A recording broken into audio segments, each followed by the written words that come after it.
Today we will start our first chapter of economics. इस chapter का नाम है पालमपुर, लेकिन अभी इसको चेंज कर दिया गया है। इसका नाम रखा गया है फैक्टर्स ऑफ प्रोडक्शन। तो सिलेबस में आपको अगर देखेंगे तो यही मिलेगा, तो कंफ्यूज ना हो, एक ही बात है। So what is production? Production is the process to produce useful things from raw material. Production क्या है?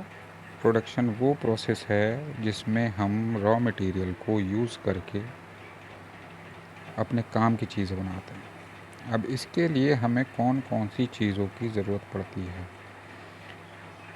तो there are 4 requirements for production. First is land.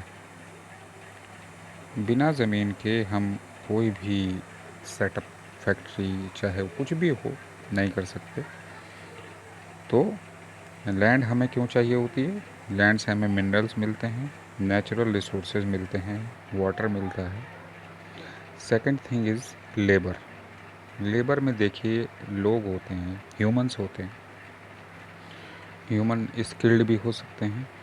Skilled वो होते हैं जो प्रैक्टिकली मशीनों पे काम करना सीखते हैं, जो ट्रेंड होते हैं, या एजुकेटेड, जो एजुकेशन इस मामले में ली जाती है कि हम किस चीज़ को कैसे मैनेज करें कि हमारा प्रोडक्शन ज़्यादा से ज़्यादा हो।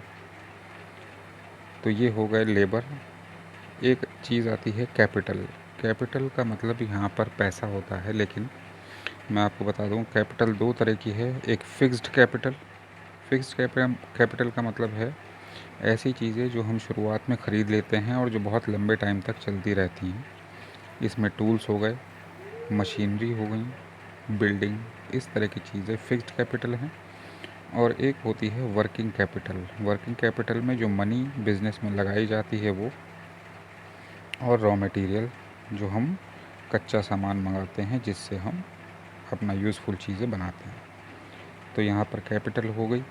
आपकी बुक में एक चीज़ और दी हुई है, ह्यूमन कैपिटल। ह्यूमन कैपिटल के बारे में वो ये है कि ट्रेंड पर्सन अगर होगा तो वो प्रोडक्शन को और अच्छी तरह से कर सकेगा। और फोर्थ रिक्वायरमेंट है एक नॉलेज या एंटरप्राइज। इसको हम कहते हैं सिंपल लैंग्वेज में बिज़नेस स्किल। जो बिज़नेस करने का तरीका है, वो दिमाग हर एक के पास नहीं होता है कि किस तरह से प्रोडक्शन किया जाए कि उसमें पैसा कम से कम लगे और प्रॉफिट ज़्यादा से ज़्यादा हो। तो ये चारों चीज़ें मिलाकर बोली जाती हैं फैक्टर ऑफ प्रोडक्शन। ये बहुत इम्पॉर्टेंट पार्ट है, तो इसको आप ध्यान रखें।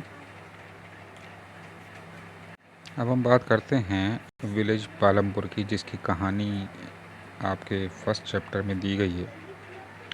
पालमपुर एक ऐसा आइडियल गांव है जिसमें बहुत अच्छे लोग, प्रॉस्पेरस किसान हैं। कुछ छोटे किसान हैं जिन पे कम ज़मीनें हैं, और कुछ लैंडलेस लेबर हैं। पालमपुर आसपास के बड़े शहर से या अपने थोड़े और बड़े टाउन से कनेक्टेड है। रोड वहाँ अच्छी बनी हुई हैं, ट्रांसपोर्ट की फैसिलिटी है। लोग अपने सामान लाने बेचने का काम जो है वो ट्रांसपोर्ट से करते हैं। तो यहाँ पर अब देखिए लैंड इज़ फिक्स्ड। ज़मीन तो उतनी है, वो बढ़ने से नहीं।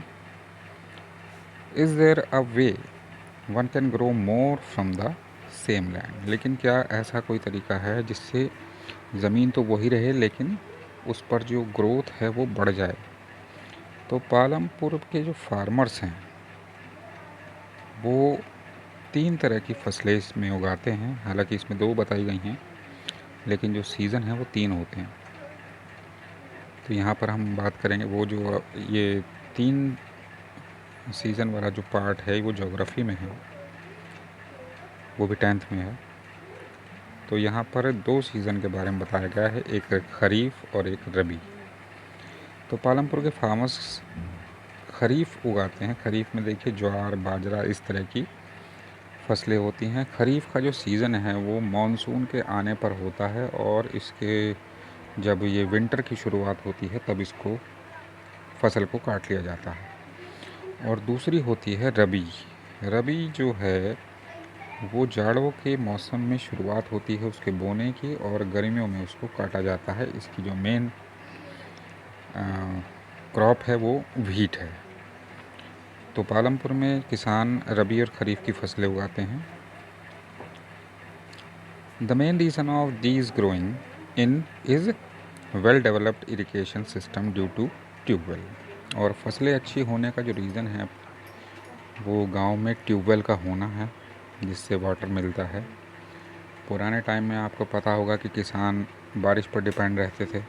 बारिश हुई तो फसल अच्छी होगी, नहीं तो फसल अच्छी नहीं होती थी, कभी कभी खाने की कमी पड़ जाया करती थी। तो यहाँ आती है कि to grow more than one crop on a piece of land during the year is known as multiple cropping. ये एक नंबर का क्वेश्चन आपका बन सकता है, व्हाट इज़ मल्टीपल क्रॉपिंग। तो एक ज़मीन के टुकड़े पर एक से ज़्यादा फसल उगाना मल्टीपल क्रॉपिंग होती है। In the late 1960s the green revolution introduced the Indian farmers to cultivate wheat and rice using high yielding variety of seeds. These seeds produce much greater amount of grain on a single plant. तो 1960s के जो half के बाद यानी कि 1965-66 में एक ऐसी वैरायटी साइंटिस्ट ने तैयार की थी जो एक पौधे में बहुत ज़्यादा दाने उगाती थी। उसको नाम दिया गया था high yielding variety of seeds. और इसको जो यूज़ किया गया था पंजाब, हरियाणा और वेस्ट यूपी के फार्मर्स ने बहुत यूज़ किया था। और इसकी जो ख़ास बात है वो ये है कि इसको केमिकल फर्टिलाइज़र और वाटर सप्लाई बहुत ज़्यादा क्वांटिटी में चाहिए होती है। फसल तो बहुत अच्छी होती है। अगर मान लीजिए किसी के पास थोड़ी ज़मीन है और उसमें 1 क्विंटल या 1 टन फसल हो रही है तो ये 2.5 टन कर देता था उसको, यानी कि प्रोडक्शन बढ़ जाता था, ज़मीन उतनी ही रहती थी। तो सबसे पहले इसे पंजाब, हरियाणा और वेस्ट यूपी के फार्मर्स ने ट्राई किया था और रिज़ल्ट बहुत अच्छे रहे थे। इससे हमारे देश में जो खाने की कमी है वो कम हो गई थी, खाना ठीक तरह से लोगों को मिलने लगा था। अब इस तरह से अगर हम फसल पे फसल उगाते रहेंगे और केमिकल फर्टिलाइज़र का यूज़ करते रहेंगे तो ज़मीन के न्यूट्रिएंट्स भी ख़त्म होते हैं, उनको भी पूरा करने के लिए मौका मिलना चाहिए। तो एक क्वेश्चन आता है, विल द लैंड सस्टेन, क्या ज़मीन जो है वो लंबे टाइम तक चलेगी। In many areas green revolution is associated with the loss of soil fertility due to increased use of chemical fertilisers.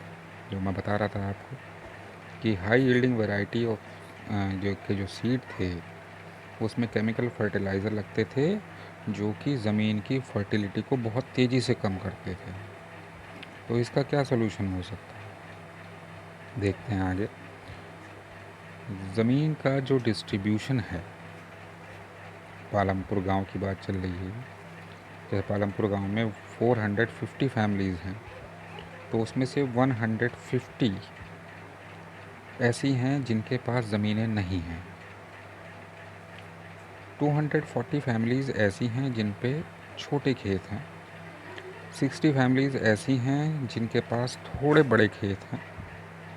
और बहुत कम फैमिलीज़ ऐसी हैं जिन पे 10 हेक्टेयर या उससे ज़्यादा के खेत हैं। ये लोग बहुत ही रिच फार्मर्स में गिने जाते हैं, अच्छे पैसे वाले लोग। लेबर की रिक्वायरमेंट देखिए, जब भी खेती होती है लेबर की रिक्वायरमेंट होती है। जितना बड़ा खेत होगा उतनी ज़्यादा लेबर लगेगी। तो बड़े किसान क्या करते हैं कि जिन पे ज़मीन नहीं है उनको अपने यहाँ काम करने के लिए बुलाते हैं और उनको पैसे देते हैं और साथ में उनके खाने के लिए अनाज भी, उनको जो भी कंडीशन वो तय करते हों आपस में। तो मीडियम और लार्ज फार्मर जो हैं वो लेबर को हायर करते हैं, पैसे देकर बुलाते हैं। स्मॉल फार्मर जो हैं वो अपने खेतों में खुद ही काम कर लिया करते हैं, और जब उनके खेतों का काम पूरा हो जाता है तो वो बड़े खेतों में भी मज़दूरी कर लेते हैं ताकि उन्हें कुछ और एक्स्ट्रा पैसे मिल सकें।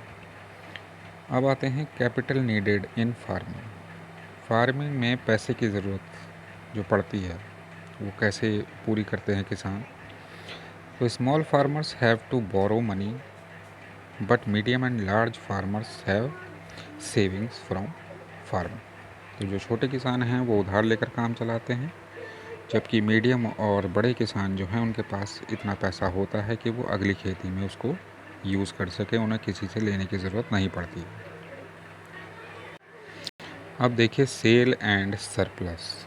सेल तो आपको पता ही होगा, जो भी किसान अपने यहाँ थोड़ी बहुत फसल उगाते हैं अपने घर के खर्चे के लिए उसको रखते हैं। तो farmers retain a part of the wheat for family consumption, और जो एक्स्ट्रा होता है वो उसको बेच देते हैं। उस एक्स्ट्रा को बोला जाता है surplus. Small farmers have little surplus wheat. गेहूं की खेती अगर करते हैं तो खाने के लिए, बड़े किसानों पर तो बहुत ज़्यादा उपज होती है तो वो अपने खाने के लिए बचाकर जितना एक्स्ट्रा होता है वो बेच देते हैं, अच्छे पैसे मिल जाते हैं। लेकिन जो छोटे किसान हैं उनको ज़्यादा बचता नहीं है, तो वो थोड़े बहुत जो गेहूँ बचते हैं तो वो उसको बेच के उसके पैसे बना लेते हैं। खेती के अलावा गांव में कुछ ऐसे भी हैं जो नॉन फार्म एक्टिविटीज़ करते हैं। नॉन फार्म एक्टिविटीज़ का मतलब जो फार्मिंग में ना गिनी जाती हो। अब देखिए इसमें जैसे डेयरी है, दूध का जो काम है, it is a common activity in many families. They sell the milk of cows and buffaloes. गांव में बड़ा कॉमन है, अगर दूध ज़्यादा होता है तो किसान या जो जानवर रखते हैं, गाय भैंस, वो दूध को बेच देते हैं। साथ में है स्मॉल स्केल मैन्युफैक्चरिंग, कुछ छोटे मोटे स्केल पर चीज़ें बनाना, जैसे लोहार हैं या साइकिल सही करने वाले हैं या कुछ इस तरह के लोग हैं, तो ये स्मॉल स्केल मैन्युफैक्चरिंग आ जाती है। इसमें manufacturing involve simple production methods and are done on a small scale. बहुत कम पैसे लगाकर कुछ चीज़ बनाने का जो काम है वो स्मॉल स्केल मैन्युफैक्चरिंग बोला जाता है। ऐसे ही नॉन फार्म एक्टिविटी है जैसे शॉपकीपिंग। कुछ फैमिलीज़ ऐसी हैं जो बस स्टैंड के पास हैं तो वो अपने घरों में ही दुकान खोल लेते हैं छोटी मोटी, जिससे वहाँ पर आने जाने वाले लोग उनसे चीज़ें खरीद कर उनकी कमाई करा देते हैं।